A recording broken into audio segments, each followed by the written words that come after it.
Today, imimit natin ang ating next franchisee for Kuya K's Pastil.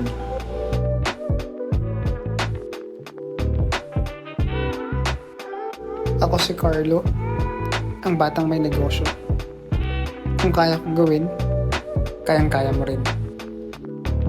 So namalengke muna ako ng mga ingredients na chicken and other condiments para sa iluto nating pastil. Magnolia Supremacy. Konting tingin-tingin lang, baka meron akong kailangang food para sa apartment. So since mahirap ang parking sa palengke, magmamotor na lang ako para bilhin pa yung mga ibang kailangan para sa ating pastil. Next stop, mangga at talong. Bumili na rin ako ng iba pang mga kailangan para sa pastil dito sa palengke. Kasama ko pala masipag kong kapatid, si Kerwin, sa pamamalengke. Ayan. So it's cooking time. Inuna ko na pala itong kanin before yung pastil since mas madali itong iluto. At pagluto na ang kanin, pag nyo na akong ulamin. Joke lang.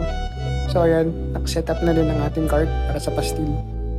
Ito nga pala si Jet, ang ating poging pastilista. So Jet, nakakailang cups tayo so far? Sir, so in just 30 minutes po sir is nakaka-30 cups po kami. So 1 minute per cup po. So habang nandito ako, sinamantala ko na rin na tanungin ang ating mga customer kung masarap ba ang pastil ni Kuya K. Hi, so anong lasa ng pastil ni Kuya K? Ang sarap po ng pastil. Kasi sarap siya po siya. Take two. Ito na daw yung seryosong sagot. Masarap po sa bawat subo kung malalasa po yung mga iba't ibang spices na nakapalog sa pastil. So before ko i-meet si client, binisita ko muna at tatlo kong alaga. At yan na, finally, ginabi na tayo. Pero hindi pa rin natin si client. So tiniscuss ko sa kanya yung available packages natin na pasok sa budget niya. And so far, so good. Sa Ifugao State University daw, magtatayo ng branch itong si client. And technically, wala pa tayong branch sa Ifugao. So yes, I guess Kuya K's is coming to Ifugao.